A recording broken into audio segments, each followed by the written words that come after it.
Di sini saya akan menjelaskan sedikit tentang pembelajaran tematik pada bagian strategi pembelajaran tematik. Untuk apa saja sih yang harus kita lakukan apabila kita melaksanakan pembelajaran tematik? Tentunya guru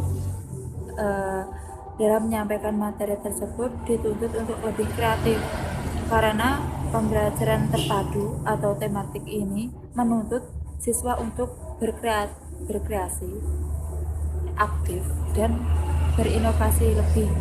Jadi dalam pendekatan tematik ini, anak-anak lebih ditekankan pada kegiatan yang konkret. Anak-anak lebih banyak bermain, melakukan aktivitas, bukan hanya pelajaran yang diberikan, namun setiap materi yang disampaikan anak diwajibkan untuk mengerti. Maka dari itu banyak sekali strategi apa yang bisa guru gunakan agar anak mudah memahami materi yang disampaikan. Karena dalam pembelajaran tematik itu anak diwajibkan untuk ikut berpartisipasi dan memahami setiap ataupun bisa mendalami setiap materi yang diberikan. Dalam pandangan beberapa para ahli, pakar pendidikan juga banyak disebutkan bahwa pendekatan dalam strategi pembelajaran tematik ini ada 4 unsur yang penting. Yang pertama itu ada urutan yang akan dijelaskan apabila kita menyampaikan sebuah materi. Yang kedua ada media apa yang kita gunakan, mungkin bisa yang lebih utama itu lebih ke benda konkret ya tentunya, karena anak-anak akan lebih ingin tahu, ingin bersemangat jika anak-anak itu mendapat media yang baik, menurut mereka itu menarik. Otomatis kan anak-anak akan cenderung untuk lebih semangat dalam belajarnya. Nah, yang kedua itu ada metode. Kalau kita udah menyusun urutannya, kita udah membawakan alatnya, mungkin kita menyusun metode. Nah,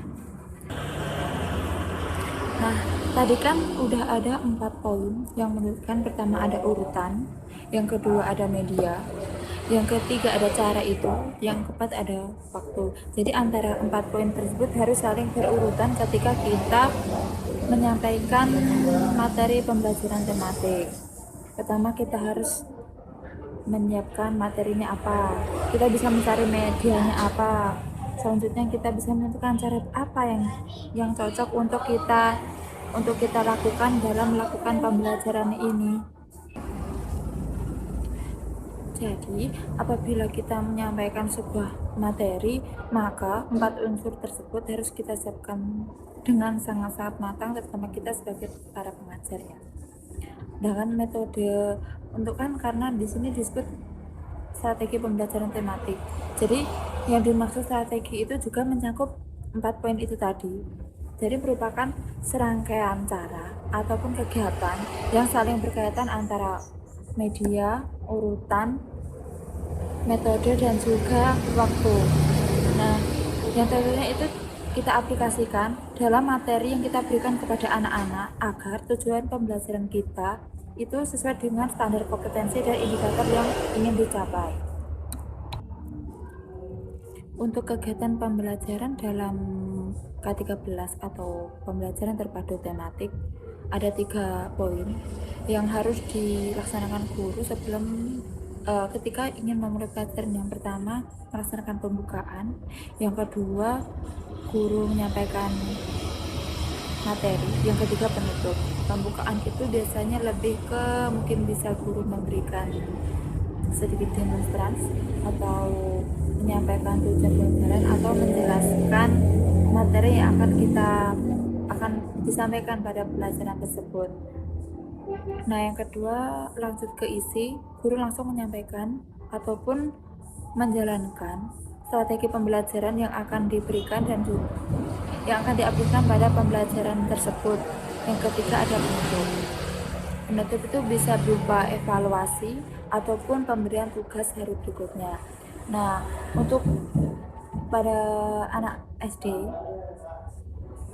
pembelajaran K13 ini dibagi menjadi 2 ya. Untuk itu kan ada kelas atas dengan kelas bawah atau kelas awal. Kelas awal itu kelas 1, 2, 3, sedangkan kelas atas itu dari kelas 4, 5, 6. Nah, di sini saya akan bahas yang pertama untuk mungkin strategi atau alternatif yang bisa kita lakukan dalam menjalankan pembelajaran tematik untuk kelas awal, yaitu kelas 1, 2, dan 3. Sebenarnya ada sekali banyak metode yang bisa kita gunakan. Namun di sini saya akan memberikan sedikit beberapa contoh yang mungkin bisa menjadikan ide untuk teman-teman semua mengaplikasikannya dalam pembelajaran ke depannya. Yang pertama ada metode pembelajaran langsung. Metode pembelajaran langsung ini menurut saya merupakan metode inti. Jadi setiap pembelajaran itu emang harus ada pembelajaran langsungnya. Kalau mungkin bisa online, tapi saya tuh lebih menyukai, menurut saya setiap pembelajaran apapun itu materinya itu mungkin lebih baik menggunakan metode pembelajaran langsung. Mau itu yang nanti di tengahnya ataupun di akhirnya itu menggunakan metode lain, tapi yang utama yang awal itu pasti menggunakan metode pembelajaran langsung. Metode ini ada banyak sekali contohnya. Yang pertama itu ceramah. Ada ceramah. Yang kedua tanya jawab. Biasanya itu diberikan guru setelah ada materi, mungkin bisa seperti kuis seperti itu, atau untuk menambah semangat anak. Yang ketiga ada demonstran, guru menjelaskan topik yang akan dibahas atau materi yang akan dibahas selanjutnya. Yang kedua, pembelajaran tidak langsung. Pembelajaran tidak langsung ini mencangkup ada inquiry, ada studi kasus, ataupun pemecahan masalah. Untuk pembelajaran tidak langsung ini bisa diberikan guru kepada anak. Contohnya anak disuruh untuk mengobservasi suatu hal, mungkin anak-anak diberi suatu permasalahan dan guru meminta anak tersebut untuk menjelaskannya, menguraikannya, nanti bagaimana penyelesaiannya apabila ada masalah seperti itu. Terus yang ketiga ada diskusi kelas. Diskusi kelas ini meliputi diskusi kelompok kecil, ada berpasangan, ada yang proyek atau kerja. Nah, biasanya diskusi kelompok ini untuk tugas-tugas mata pelajaran seperti mungkin seni budaya, SPDP, atau bisa mungkin mata pelajaran lainnya bisa diaplikasikan juga. Yang keempat ada pembelajaran mandiri. Ini bisa proyek penilaian ataupun belajar berbasis online. Nah, anak-anak di era sekarang mungkin pengaruh gadget sangat dominan di tengah anak-anak seperti ini, tapi mungkin kita juga tidak bisa menjauhkan anak-anak dari kemajuan teknologi. Mereka juga harus tahu, tetapi di sini tugas seorang guru juga harus bisa mendampingi anak-anaknya, mengarahkan anaknya bagaimana teknologi itu bisa berguna bagi mereka, bisa bermanfaat untuk kegiatan belajar mengajar, bukan hanya untuk kepentingan yang bukan semestinya anak-anak gunakan seperti itu. Untuk metode yang terakhir itu menurut saya ada belajar melalui pengalaman. Contohnya apa? Anak bermain peran, ada observasi, ada simulasi. Pada setiap materi itu sebaiknya itu anak-anak lebih ke dominasi kepada pengalaman. Intinya semua pelajaran itu menghasilkan kepada anak-anak tentang pengalamannya, karena pengalaman itu sangat berpengaruh besar terhadap tumbuh kembang anak. Anak menjadi tahu itu karena ia pernah mencoba, ia pernah melakukan. Apalagi masa anak-anak masa emas, anak-anak masih mengingat setiap apa yang melihat, anak-anak mampu mendengar setiap apa yang ia dengar, karena masa anak ini masa emas.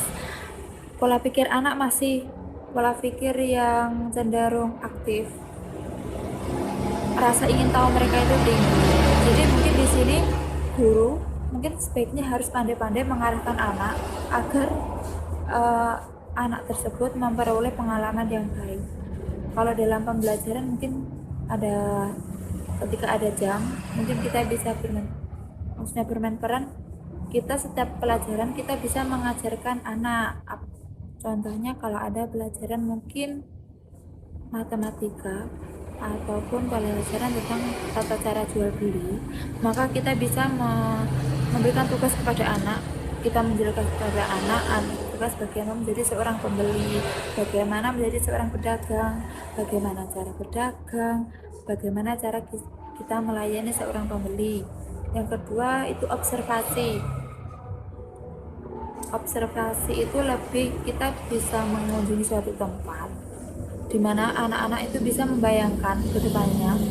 Mungkin kita bisa berkunjung ke suatu tempat, mungkin itu bisa museum, bisa kebun binatang, ataupun itu bisa tempat sekolah lain mungkin yang bisa kita jelaskan kepada anak-anak menjadi tergambar di pola pikir mereka. Dan tentunya anak-anak itu mempunyai rasa ingin tahu tinggi, pengalaman mereka yang luas. Yang ketiga ada simulasi. Guru mungkin bisa melaksanakan simulasi mungkin contoh menjadi mungkin bisa gambarannya seperti simulasi cita-cita. Anak-anak bisa mensimulasikan bagaimana cara menjadi ini, bagaimana cara menjadi dokter, bagaimana menjadi guru. Mungkin sederhana saja anak bisa mengaplikasikan apa yang mereka andai-andaikan, mereka bayangkan. Mungkin perlahan guru bisa menjelaskan kepada anak tersebut. Dalam penerapan setiap metode tidak hanya satu pelajaran itu, mungkin metodenya langsung pelajaran A metodenya langsung saja, pelajaran B metodenya mandiri saja. Tidak menutup kemungkinan setiap pengaplikasian materi, maka guru itu bisa memilih mana yang itu dirasa cocok dan bisa diaplikasikan dalam kegiatan pembelajaran mereka. Artinya guru tidak dilarang untuk menentukan metode apa yang digunakan untuk mengajar, asalkan itu masih bisa berhubungan dengan pembelajaran dan penyampaian materi kepada anak. Biasanya ada gabungan beberapa metode yang digunakan. Mungkin seumpamanya ada pembelajaran matematika, maka pertama guru bisa menjelaskan metode pembelajaran langsung. Guru menjelaskan apa-apa saja yang akan dibahas. Kemudian yang kedua, guru bisa memberikan tugas, yaitu bisa metode diskusi. Itu udah ada berapa? 2 metode. Yang ketiga, guru bisa memberikan metode tidak langsung. Mungkin saya itu guru bisa memberikan PR, pekerjaan rumah, seperti itu.